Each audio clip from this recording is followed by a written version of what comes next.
Hi and welcome to another edition of Small Food is the Best Food. I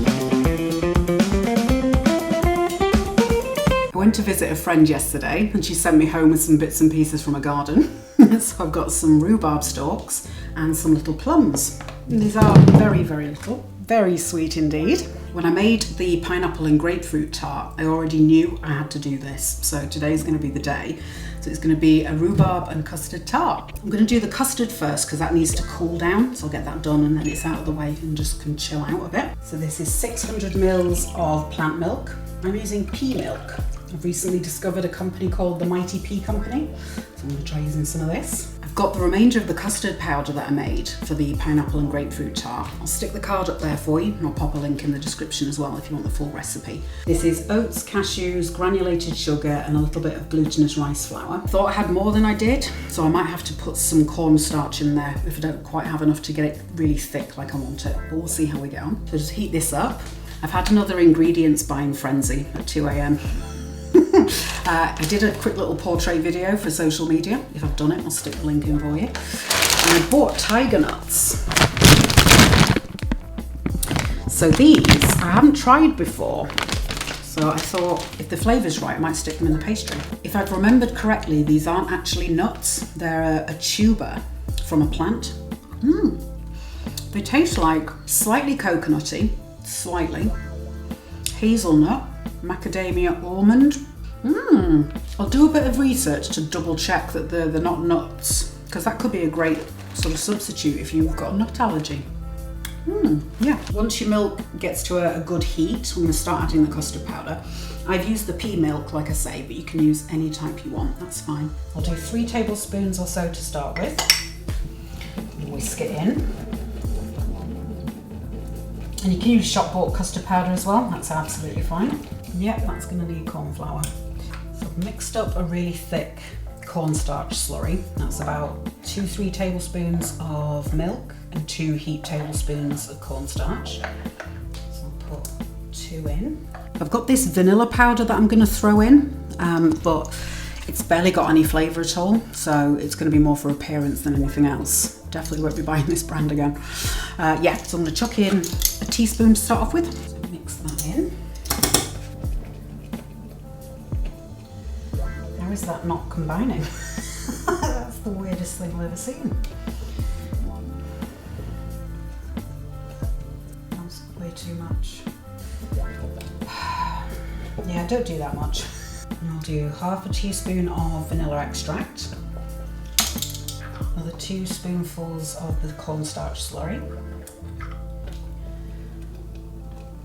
Yeah, in my mind, I was gonna have like a lovely pale custard with some little flecks of vanilla. So yeah, definitely don't put that amount of vanilla powder in. Idiot. Do another finish right now. So that's where we want to be, quite a thick cream. Once it's at this thickness, I'm going to check the flavour. A bit more vanilla. This is milder than the one I'm used to, so just do like half a teaspoon, try it, and just keep adding it till you're happy with it. I'm adding about a teaspoon of golden syrup, just to boost up the sweetness a little bit. And just stir that in. Onto the tart cases. I decided I'm going to make like a shortbread type dough and use that for the pastry case, and it's the same recipe that I did for the jammy custards. So if you want to make biscuits out of it, watch that one because they're delicious. 250 grams of flour. I'm actually using gluten-free flour this time because I want to give that a try because I need to bring down my gluten consumption. So yeah, this one's going to be a gluten-free recipe. So sieve that. 50 grams of sugar. I used caster sugar this time. You can use any you like really. Half a tablespoon of cornstarch. Half a teaspoon of salt. Mix that together. I've decided on 75 grams of the tiger nuts, so I'm just going to chop these down.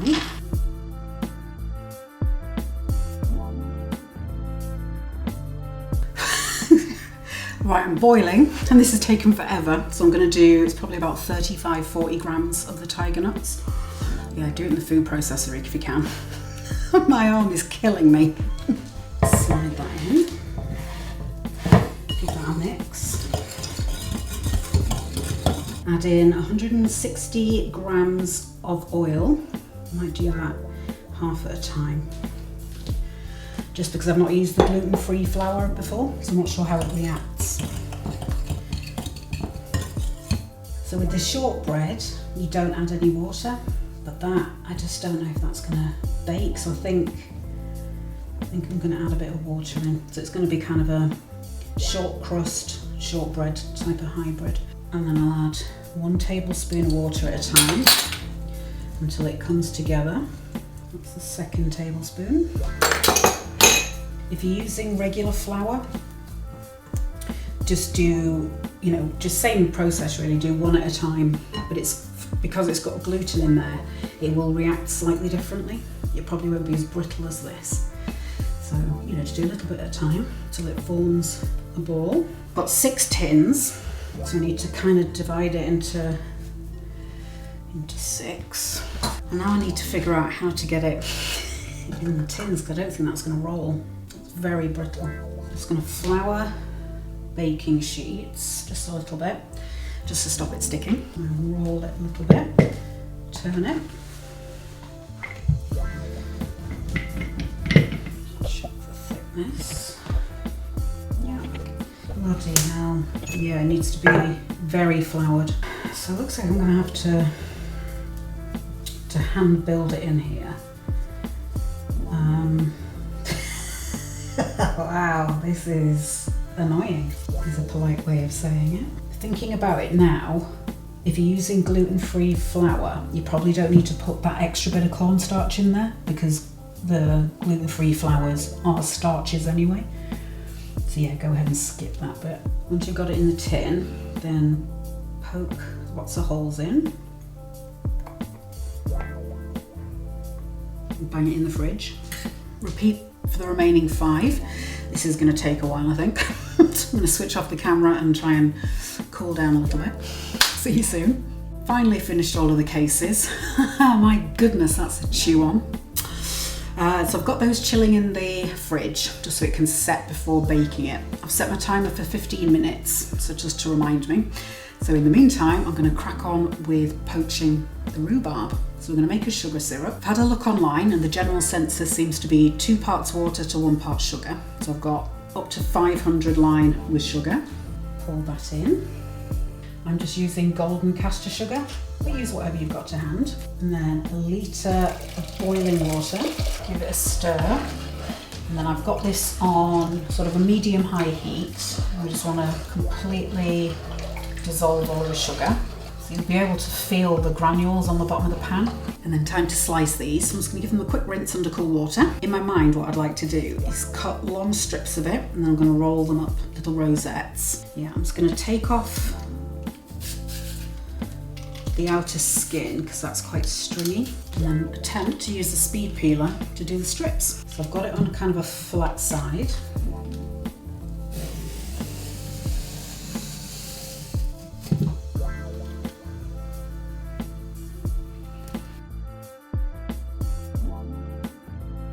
Putting it on here to elevate it a little bit because the bits here are preventing me getting at the end.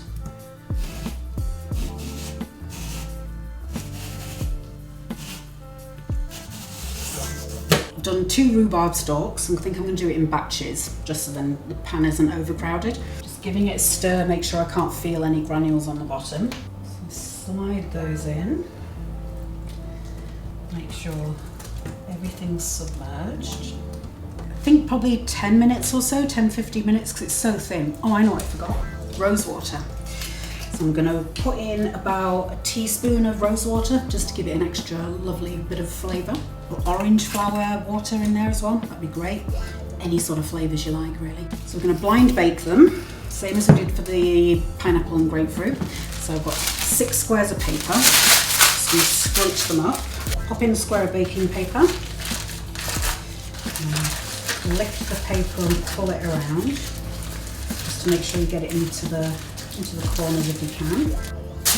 A couple spoonfuls of baking beans. I've been preheating the oven at 160, so I'll just tuck those in. I've got the timer set for 10. Very delicate. I'm going to try and scoop them into a sieve.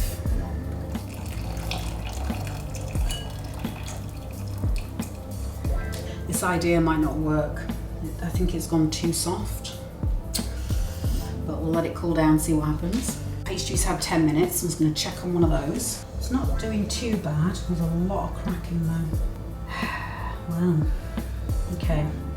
So I think I'll pull the beans out because it is kind of slightly set, so it's not going to puff up. I'll give the cases another 10 minutes and then see how they're looking. I guess it's just, I don't think they're going to colour much because there's no flour, it's just starches.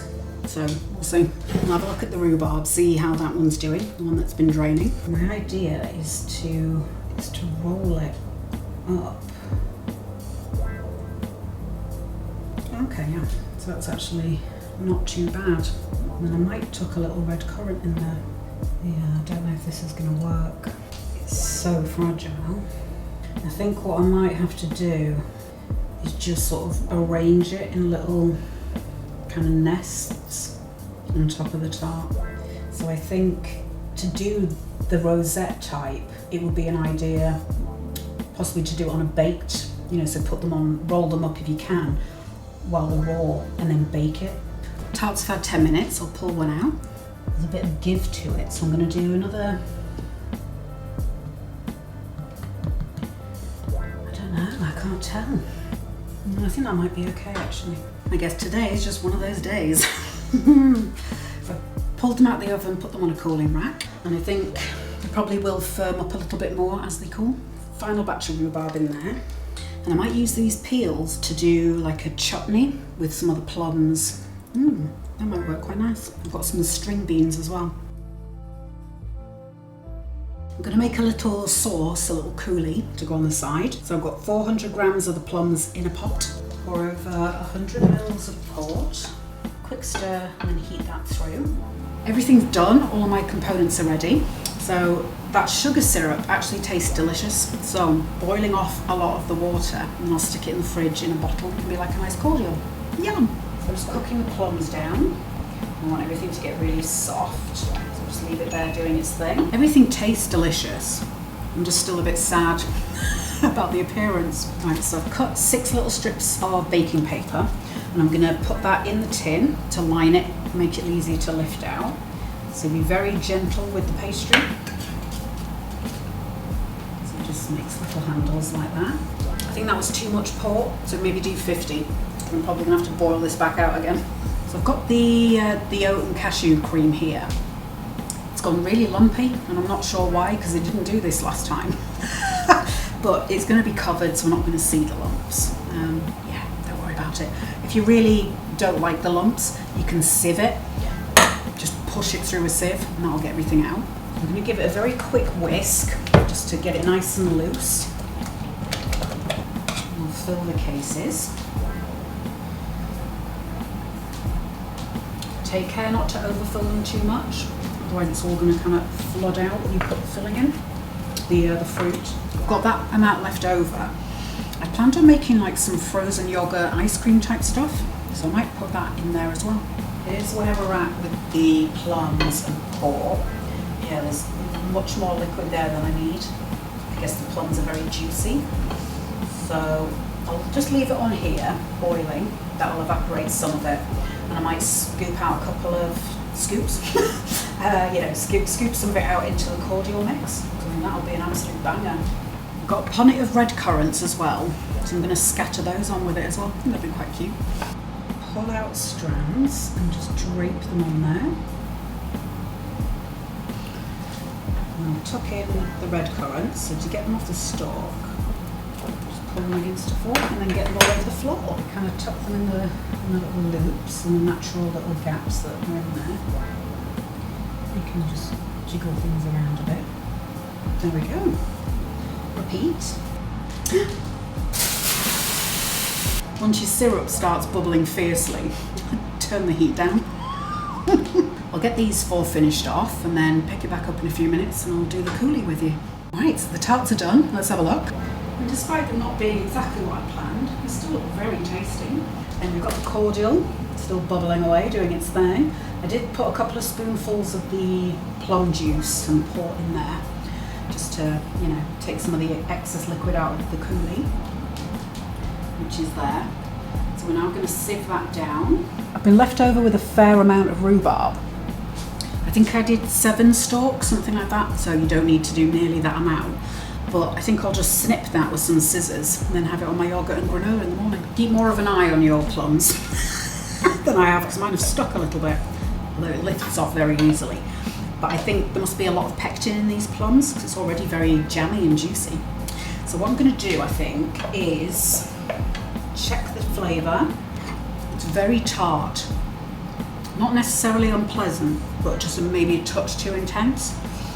So I'm going to take a couple of spoonfuls of the cordial. If you're not doing this part of it, just pop in some sugar, that's fine. Or any kind of liquid sweetener, anything you like in there. If you're trying to keep it sugar-free, use some stevia, xylitol, anything you like. So I'm going to strain this, and then I can always adjust the sweetness a bit more. Pour that in. And you can see the texture of it is very jam-like. So just going to run it through the sieve to get the stones out.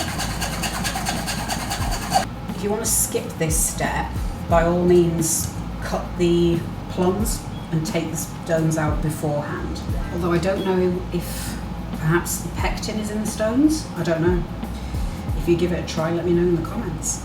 Yeah, so that's a good texture, I think, for a nice kind of pouring sauce to go on the side. Have a little try.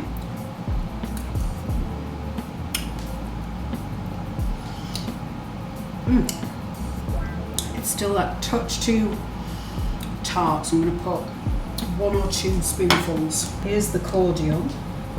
So that's what's left from, I think it was about there. Very rich, luscious liquid. Pour in 1.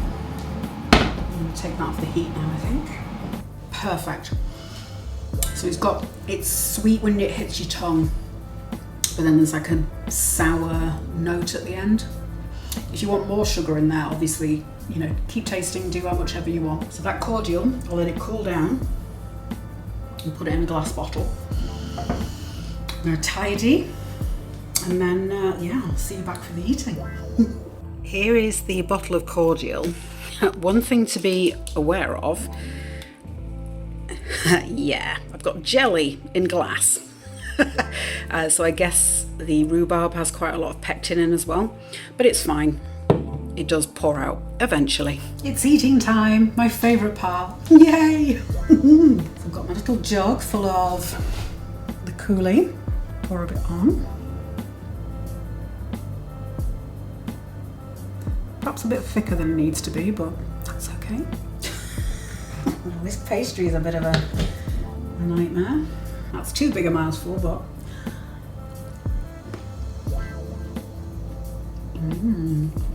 if it wasn't for the pastry, that would be stunning.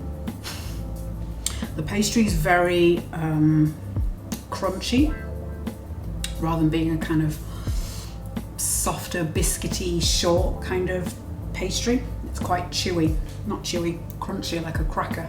It doesn't taste bad or anything, but the texture just takes a bit of work to get through. But the cashew and oat cream is there with a lovely sweet vanilla softness. Then you've got the sour, slightly stringy but soft rhubarb, and then the little pops of red currant on there. Stunning. And then that coulis. I could just drink that. I do really enjoy sour foods, so do feel free to really up the sugar content in the coulis if you want it, you know, sweeter. Bit of everything. It's like pasta. I'm really happy with the flavours there. I guess I just need to do some research and find out why the pastry has gone so hard. Perhaps I overworked it, I guess, but at least it kind of worked and it's a container. For more desserts inspired by the seasons, hit subscribe, tap the bell icon, and that way you won't miss any.